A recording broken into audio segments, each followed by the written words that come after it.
Thank you, Dr. Moirod, for the very nice talk. And next, let's welcome our final presenter for today's session, Dr. Manuel Spannagl from the HELMHOLTZ Center, Munich in Germany. And his talk is about the crop improvement and pan-genomics. Dr. Spannagl, please. Thank you very much. I hope you can see my screen now. Yes, we can. Looks good? Okay, perfect. Just let me get that going. Just a second. Okay. Right. I also want to thank Molecular Plant for organizing that event. I think that is really fantastic. And I also want to thank the committee for giving me the chance to present my work today. I hope you're still fresh after the talks. And we're going to switch a little bit gears now, because I'm going to talk about plant pan-genomics and how they can actually help to improve our most important or our emerging crops. And first, I want to take you to a little time journey back in the history of plant genome sequencing and start with some reference genome stuff. If you think reference genomes are a little bit old-fashioned, don't worry. I have something for you as well in the second part of my talk. Here's a timeline about the history of plant genome sequencing. So with the start in the year 2000, with the first ever sequenced plant genome, Aropsis thaliana, there was some quite nice progress over the last 20 years. So we've seen the genomes from rice, maize, tomato, and more recently, also the genome of bread wheat in the year 2018. So looking at that, you may wonder, well, why did it take almost 20 years to get the genome of bread wheat decoded? And the reason for that is actually the size and the complexity of the wheat genome. Bread wheat is an allohexaploid. That means it consists of 3 different subgenomes, here called the A, B, and D subgenomes.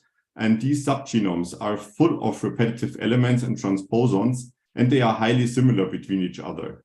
And I always like that schematic representation of the wheat genome to illustrate the dimension that we are talking about here.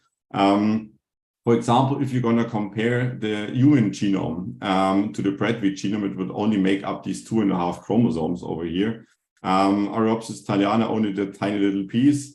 The rice genome, half a chromosome, and also the genome of maize would make up 2 chromosomes here. So nevertheless, 2018, I told you, the International Wheat Genome Sequencing Consortium actually succeeded in reporting a fully annotated and ordered genome sequence of bread wheat. And that was a starting point. It was really a game changer for research in bread wheat. So I will talk a little bit more about wheat in the second part of my talk, but now I want to switch to another crop, which is really a special crop, and I will tell you why. It's oat. Oat is a little bit of an underutilized crop so far, but it has some very substantial and unique benefits. First, it can help to prevent cardiovascular diseases. It's gluten-free. It is high in beta-glucans and fibers, which help to stabilize your glycemic index after meals, for example. It's a very nice protein source and can replace meat-based products. It requires fewer fertilizers and pesticides compared to other crops, and it has a low carbon footprint. So all of that makes oat a really emerging and special crop. And you may wonder, well, where is the reference genome sequence for that? And here it is. So what we did here is we generated a reference genome sequence for the hexaploid oat.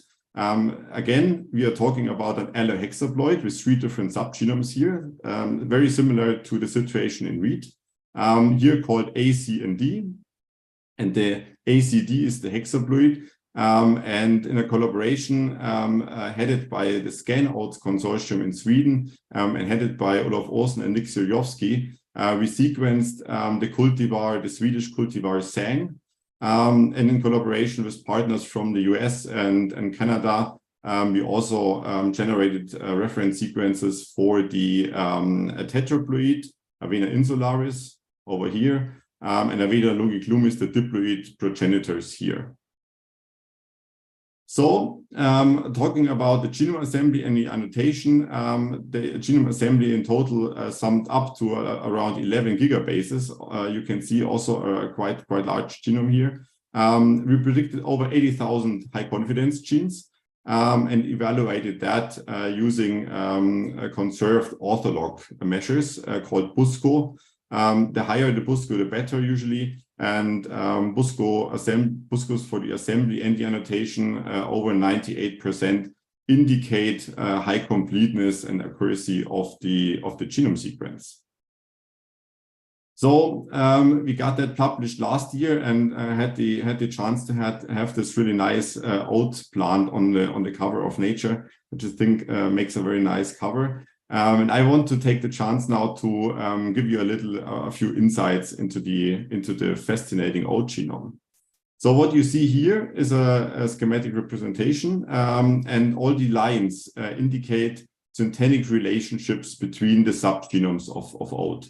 The ones in more bold color, these represents the syntenic relationships between chromosomes not from the same linkage group. So, for example, syntenic relations between the chromosome 7D here with the chromosome 2A.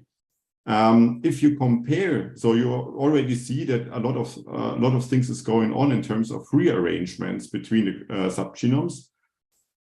If you now compare the same picture with that in bread wheat, you can immediately spot the difference, I guess. Whereas in oat, you can see kind of a lot of things going on between the subgenomes.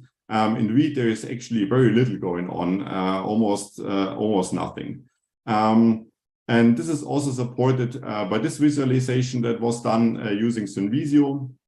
So you see, this is the oat genome, the ACD subgenomes here, and you can see there's really a lot of rearrangements within the subgenomes, but also between the subgenomes. So we were making up our mind, why does oat have so many rearrangements, especially compared to bread wheat? And in bread wheat, there is a factor that is involved, especially in that, and it's called PH1. The PH1 locus promotes homologous crossover and prevents homologous crossover. So this is kind of a tricky wording here. That's why we have this illustration down here. So when you talk about the two chromosomes here from the same subgenomes, that's called the homologs. And when you talk about the chromosomes, for example, chromosome 2 here from the A, B, and ABC subgenomes, in that schematic representation here, you're talking about homologous chromosomes. And this PH1 locus is actually researched since over 15 years, and it's a duplication from chromosome 3B to chromosome 5B in wheat. And recently, that has been narrowed down to one single gene called CYP4. So now we were actually wondering, well, does oat have this CYP4 ortholog? Is there also a PH1 locus present in the oat genome? And that's a synteny plot here. And what you can see here, these are the syntenic regions between oat and wheat. And what you can spot is there is a very nice syntenic relation upstream and downstream of the PH1 locus of CYP4, but exactly not in the CYP4 locus, and oat has no ortholog to wheat's CYP4. So what we find is the CYP4 duplication is really unique to wheat, and oat is an example of a polyploid genome without the CYP4, which we think contributes to the observation that I showed you before, that oat has so many more rearrangements. It's certainly not the only factor. Also, divergent time and other factors will certainly play a role in that observation. But the CYP4 is certainly also an important factor. So this new reference for oat really opens the door for new opportunities in oat research and especially breeding. So the identification of breeding barriers is now possible after characterizing all these translocations. So they have so far complicated oat breeding a lot, and now it's much easier by knowing about them. So what we also did in that study is we cataloged, deciphered, and analyzed gene families that are related to these specific traits and properties that I showed you about oat, for example, the nutritious qualities of oat. And another thing is that we are now able to identify genes underlying agricultural relevant traits for genetic breeding, and that's the title of my topic. So I want to show you an example of how we can do that. The collaboration partners from Spannagl, Nick Syrovsky and his team found in a tilling population a mutant phenotype that has a glossy inflorescence. So this mutant line actually has no epicutical rex, and that you can see here in that very nicely in that micrograph picture here. So these vexes are very important in biotic and abiotic stress resistance and are therefore a prime target for oat breeding. So now that we had the reference sequence in hand, of course, we were wondering, can we actually find a locus or a mutation or a candidate gene that is causative for this mutant phenotype? And that's what the colleagues did here. So we sequenced a voxy and a glossy genotype, and also pools of homozygous glossus and homozygous glossy plants. We actually also found another mutant line that showed the same phenotype there, and looked for candidate genes that actually showed a difference between the wild type and the mutants. And what we found is a candidate gene that is orthologous to the barley SIRQ gene, and this gene is involved in the beta diketone VOC synthesis. So this was our prime candidate actually for this phenotype that we observe here. And by looking at this alignment, you really see the mutations that are making up the difference between the glossy and the waxy phenotype. So now, if you remember, we are talking about an allohexaploid here. That means in theory, you have always like 3 copies of a gene present in your genome, right? And the same is also true for the voxy gene here. So you're going to have homologous clusters on chromosome 2C and 3A, in addition to the SIRQ candidate that we identified on 1C. But when we looked at the expression of these other genes, we found that basically only that one on 1C was expressed and the others were not expressed or not functional. So this is really an example for a functionally single copy gene in oat. And these are also prime candidates in general for breeding applications in wheat and also oat. So the oat genome is now available in Ensemble Plants for those of you who are interested in having a look and browsing around a little bit. So it's available there. And there are all other oat genome resources out now since last year. So there is a Chinese variety, Sanfenzan, I don't know if I pronounced it correctly, published by Peng et al. In Nature Genetics also last year. And there's a long read assembly by PepsiCo and Corteva from the US available. And these resources are all available in grain genes. So now, I've already talked about additional resources, so that already looks like a mini pan-genome, right? And that's the logical next step that we took now that we had a reference sequence for oat.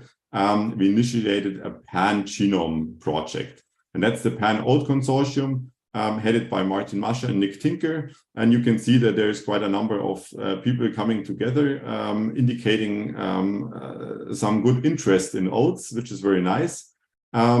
And the pan-oat panel actually is set up to capture most of the global oat diversity worldwide. That's one of the main objectives that we have here. And the other objective is that we also want, of course, capture genetic diversity.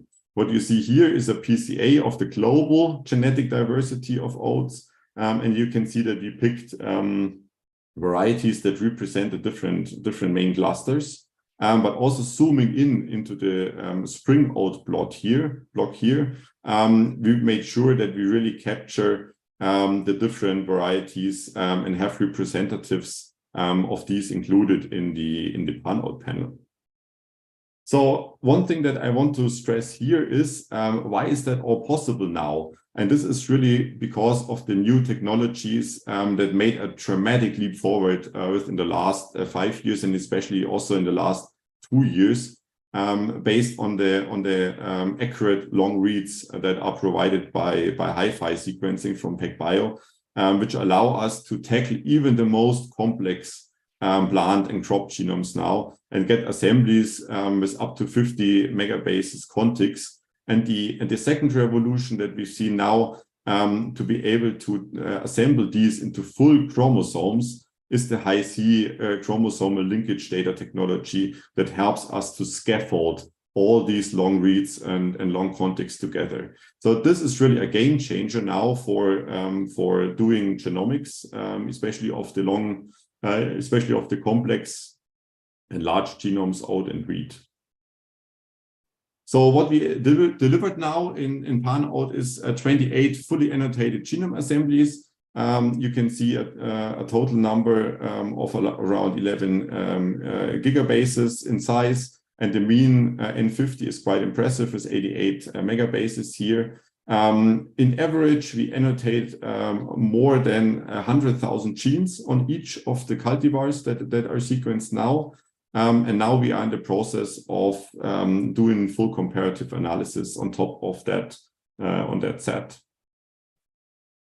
So now I've already talked and used the word pan-genomes multiple times. So now I think it's time for a more formal definition.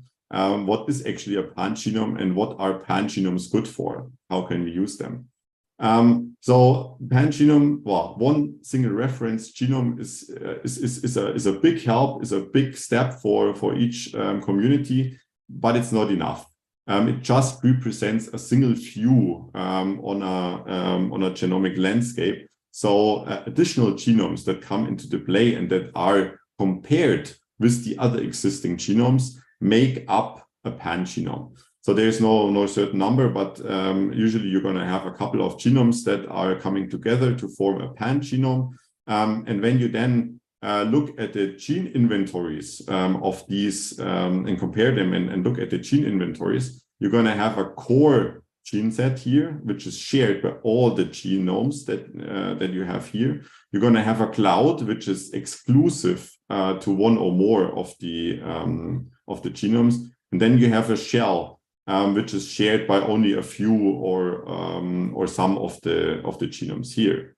And all of these have different properties. So the core genome is usually enriched for essential cellular processes, whereas the cloud and shell are more usually enriched for processes that may be only beneficial under only some environmental conditions. For example, you would see stress resistance genes in some cases amongst these, and these are of course then very interesting for crop improvement. So in general, saying pan-genomes really help to access the natural genetic diversity of plant species and help to improve crops. And I want to give you an example now coming back to wheat, where such a pan-genome actually delivered exactly that promise. So the 10+ Wheat Genome Project, headed by Curtis Posniak from the Crop Development Center in Saskatchewan. In that consortium, we sampled 10 different wheat varieties, harnessing really the diversity from global breeding programs, and that was published in 2020. The main criteria for selecting the cultivars in that panel were really breeder-driven. So we were looking for allelic diversity, founder lines, high priority genes, but also existing genomes. And examples for that are that some of these lines had a specific introgression that is also associated very often with resistance traits, insect resistance, but also known large-scale translocations that are important for breeding. So as I told you, we had a special focus on harnessing diversity from global breeding programs. So no wild weeds or so were included, but we were really looking to represent the breeding programs worldwide in that panel. What you can see here, and I just want to give you one example where we looked into large-scale structural variation. I already told you large-scale structural variation is very important for breeding purposes. And this is a gene space plot amongst all the different 10 read lines separated into their subgenomes. And if you look close enough to that one, and I will highlight that to you, you see here in arena LR4, a Swiss line, you see like there's a reshuffling in the lines down there. And this is actually a translocation. Whereas the wild type chromosomes here are 7b and 5b with no breakpoints. These translocated chromosomes have a certain breakpoint here, and the translocation between 7b and 5b is present in a few cultivars. So we didn't want to stop. The next step after a pan-genome can, for example, be a pan-transcriptome. That's what we are currently doing together with the Earlham Institute, headed by Anthony Hall, and us, and the team in John Innes generated all the data here. So we had isoseq data from 14 cultivars, 5 developmental stages and seedlings from dusk and dawn, making up more than 250 samples here. And these were grown in the same conditions and now compared. And they were used to deliver full de novo gene predictions, which are then a step towards a functional pan-genome, looking at variation expression, alternative splice sites, and so on. This is again available in Ensemble Plants in case you're interested for download and browsing. And I will show you one example about the orthologous gene groups. So these orthologous gene groups are really set up compared between the different varieties. And if you look close enough, most of the gene groups are actually shared between all the 10 lines. But then there are some examples where you're going to have clusters with only two varieties present. Here, for example, you have a Canadian cluster, orthologous groups only from with lines from Canada, and the same for Australia, and so on and so forth. So these groups are prime candidates for interesting function of adaptation. One more thing that I want to show you here is looking at triads. Triads are the orthologous genes between the A, B, and D subgenomes. So you can think about the copy of the same gene across the 3 different subgenomes. And looking at them, you can either define them as stable, and that means they show the same expression across all the 10 cultivars, or they are dynamic, and that shows they have a dissimilar expression across the 10 cultivars. When you look at the stable triads, most of them are actually here in the balanced gene count, and a balanced gene count means I don't have time for a formal definition now, but a balanced gene counts basically mean that you have similar expression in the A, B, and D copy, okay? For example, if you have a B dominant one, then the B copy is much more expressed than the others. So most of them are actually in the balance, but you also have a consistent bias in all the different varieties, for example, of D dominant triads here. When you look at the dynamic triads, you see, well, there's much more going on. So they are not always here in the more balanced area, but they are really spread towards the end here. What you also found, and I can show you here, is that these stable triads are not evenly dispersed across the chromosomes. So there are hotspots for that. And we are looking into the causes for that. So one more thing that I want to show you here is one very nice project that we are currently running together with colleagues from the John Innes and also the Earlham Institute. And that goes back to the history and the evolution of the triticale. As I told you, bread wheat is an allohexaploid, and it originated from a hybridization of the tetraploid A and B, which you also know as the durum wheat, and the D genome Aegilops tauschei. the nice thing is that you can actually generate synthetic reads by hybridizing durum wheat with the D's genome here, Aegilops tauschei. And that's what we did here in that project design. And you see that here. So that's the tetraploid genome donors. And we generated synthetic reads with two different independent D subgenome donors here. We generated triploid plants, A, B, and D. And then consequently, we generated fully functional A, B, D hexaploid wheat plants here. And why did we do that? And what are our main objectives, or what they are interested in? So we are interested, what are the contributions of chromatin changes to triad gene dosage and altered gene expression? And we also wondered how consistent are these epigenetic changes in the independent synthetic lines? And do the genomic interaction actually influence gene expression? So that's the experimental setup and analytical space. So you can see we actually generated a lot of data, and I can only show you one result here from the gene expression analysis today. But we also generated chromatin, accessible chromatin data, gene methylation, and also histone modification data here. And that's the only thing I want to show you today here. When you now compare gene expression between the triploid, that's in the middle here, the diploid, and the tetraploid, you can see that most of the expressed genes in the D in the diploid are actually going to the balanced state here in the triploid. But there's also a number that are getting then suppressed in the triploid from the expressed genes in the donor. From the other side, most balanced A and B gene pairs remain balanced here, but also some of them go into the other categories here. So you see there is a lot of dynamic going on here, and now we are looking into the epigenetic marks in the course of that project. And with that, I want to finish up here by just acknowledging a few people, because these things are really huge team efforts, and I'm incredibly grateful for the support of the consortia and people here, especially Martin Mascher, Nils Stein, a long-standing collaboration, Nick Siliowski for the oat, the 10-week genome project headed by Curtis Posniak, and then the ERA-CUPS project with Mike Bevan, who's a fantastic has been a fantastic mentor for years. Anthony Hoare, great collaboration partners, and of course my group, and especially my director Klaus Meyer, who supports me since ages. So with that, I want to thank you and happy for any questions.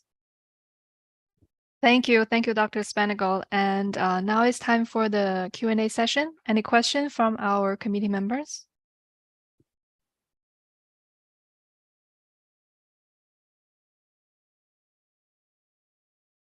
Yeah, I was quite fascinated by the PH1 locus, and I was not aware that it has been, mapped down to a single gene.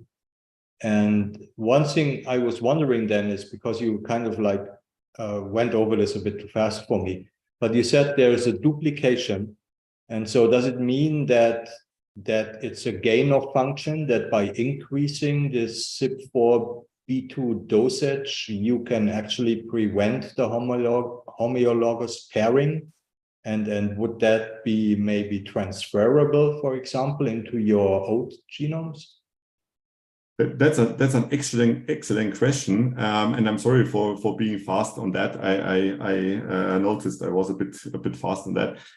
Yes, that's actually so this it's a transduplication. So you're going to have 3 copies of the originating genes in read, and then you have an extra copy which has been transduplicated to the chromosome 5.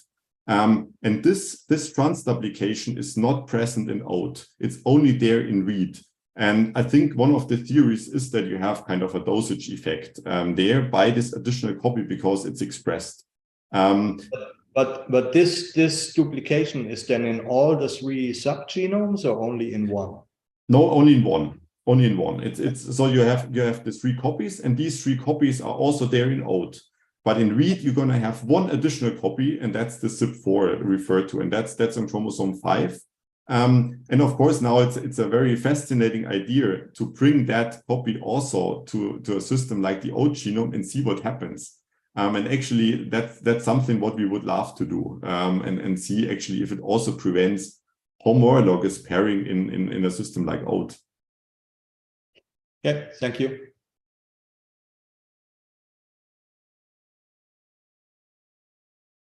Okay, thank you, Manuel. Let's talk. So I have a question.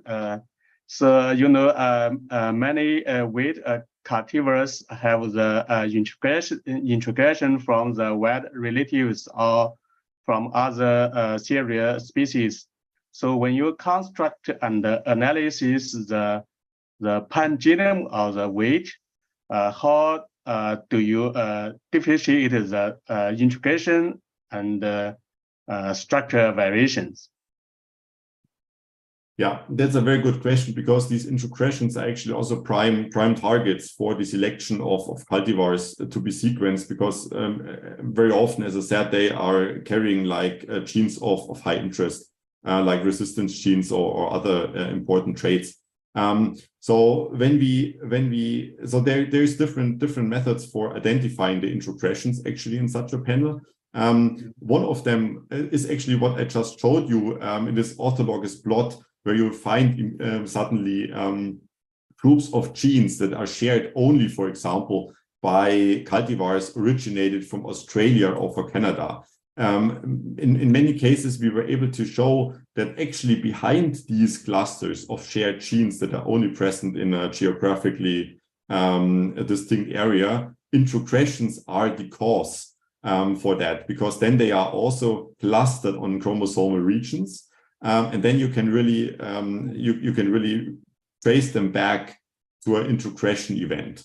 But there's also other methods out there to identify these introgressions, or to already in a panel of germplasm to select for lines that have these introgressions.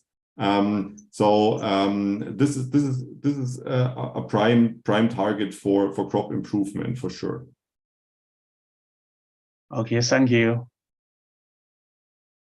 Okay. Oh, yeah, sorry. Go ahead, please. Can I just very general question is in the beginning, you nicely convinced us about the potential of oat as a crop with a lot of advantages, but there are also kind of problems, I think, because first of all, bread making with oat will be difficult without the lack of gluten. But secondly, I think oat is also kind of northern hemispheric species. I don't know of some successful oat cultivation in northern Africa or whatever. I don't think so. Do you think that your pan-genome approach might come in here, help here to, because if you consider climate warming, and might be that oat is going to get it more and more difficult in the coming years, probably.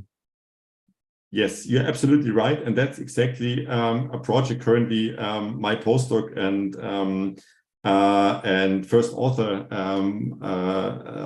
paper on postdoc on the paper is currently conducting.